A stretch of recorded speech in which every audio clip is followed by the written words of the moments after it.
राष्ट्र प्रथम समग्र समाजाचे संघटन करत धर्मरक्षण, धर्मपालन आणि धर्मरक्षण शक्ती संवर्धन करत राष्ट्रीय स्वयंसेवक संघ यंदाच्या वर्षात शतक महोत्सव साजरा करण्याच्या तयारीत आहे। त्याच दरम्यान 5 एप्रिल हा दिवस भाजप आपला 45वा वर्धापन दिन देशभरात साजरा करत असताना रविवारी भारतीय जनता पक्षाच्या वर्धापन दिनाचे औचित्य साधून सिव्हिल चौक पोटफाडी येथील पक्षाच्या कार्यालयात मोठ्या उत्साहात साजरा करण्यात आला। दरम्यान पक्षाचा वर्धापन दिनाचे औचित्य साधून पक्षात सदैव शांती, ऐश्वर्य आणि ऐक्य टिकून राहावे याकरता शहराध्यक्ष नरेंद्र काळे यांनी चक्क पक्षाच्या कार्यालयात सपत्नीक सत्यनारायणाची विधिवत पूजा करून घेतली।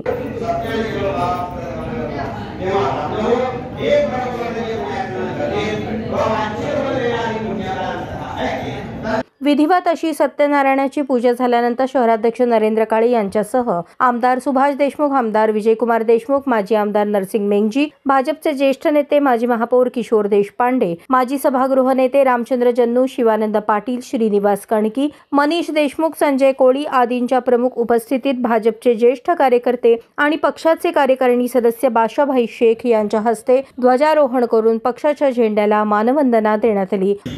जय असो, भारतीय जनता पक्षाचा विजय असो, वंदे मातरम, वंदे मातरम। 2 खासदारांपासून पक्षाची सुरुवात झालेल्या भाजपने आज देशापासून ग्रामपंचायतीपर्यंत एक हाती सत्ता आहे असे म्हणत आमदार विजयकुमार देशमुख यांनी वर्धापन दिनानिमित्त सर्वसामान्य कार्यकर्त्यांना शुभेच्छा देताना ते म्हणाले, भारतीय जनता पक्षाच्या वतीनं आज सगळ्या नागरिकांना खूप शुभेच्छा। भारतीय जनता पक्ष जेव्हा स्थापन झालं, पहिले अध्यक्ष आदरणीय स्वर्गीय अटल बिहारी वाजपेयी यांनी या स्थापनेपासून ते आजपर्यंत भारतीय जनता पक्षाची जी घोडदौड चालू आहे। आज आपण बघतो, पहिल्या सुरुवातीला 2 खासदार होते, आज गेले 15 वर्ष झालं आपल्या या देशाचे पंतप्रधान दुसऱ्यांदा आदरणीय नरेंद्र मोदी हे पंतप्रधान होऊ शकतात भारतीय जनता पक्षाचे।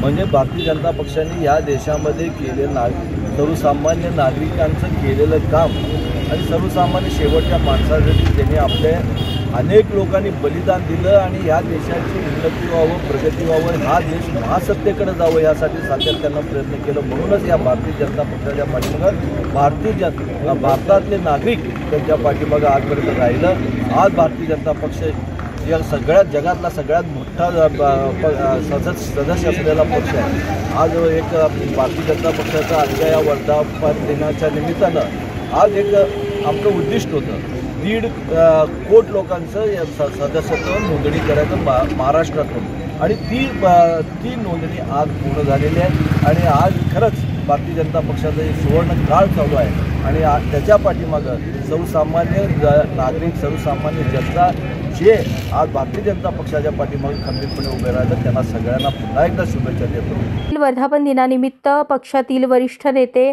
आपल्या प्रतिक्रिया व्यक्त करताना किशोर देशपांडे, रामचंद्र जन्नू आणि माजी आमदार नरसिंग मेंगजी काय म्हणाले, हार्दिक शुभेच्छा। आज भाजपाचा उच्च असा वर्धापन दिन मोठ्या उत्साहाने देशभरामध्ये साजरा होत आहे।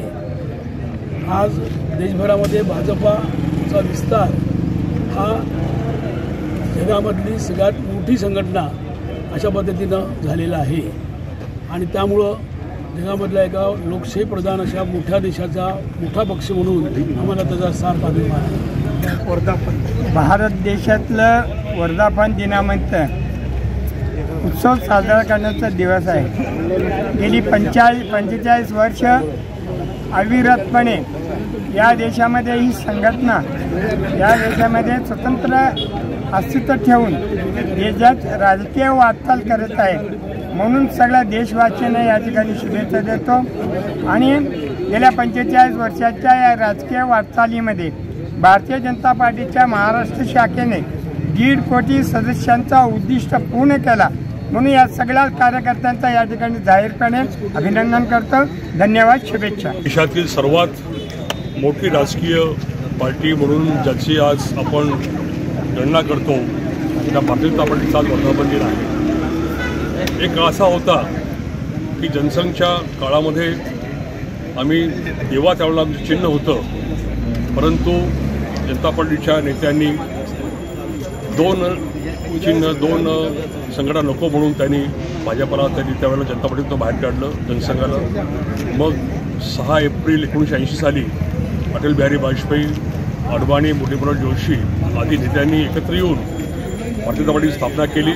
आणि त्यावेळेला पक्ष स्थापना करताना जे आमचं उद्दिष्ट होतं की एक देश में 2 विधान 2 प्रधान 2 निशान नहीं चलेंगे, काश्मीर 370चं कलम असो, राम मंदिरचा मुद्दा असो, असे अनेक मुद्दे आज आपण चांगल्या प्रकारे हाताळून ते पूर्ण केलेले आहेत. या पुढच्या काळामध्ये या देशामध्ये एक चांगल्या वातावरणामध्ये पक्ष संघटना वाढून एक सुजलाम सुफलाम भारताचं निर्माण करण्याचं कार्य आदरणीय पंतप्रधान मोदीजी नक्कीच करतील अशी अपेक्षा आहे.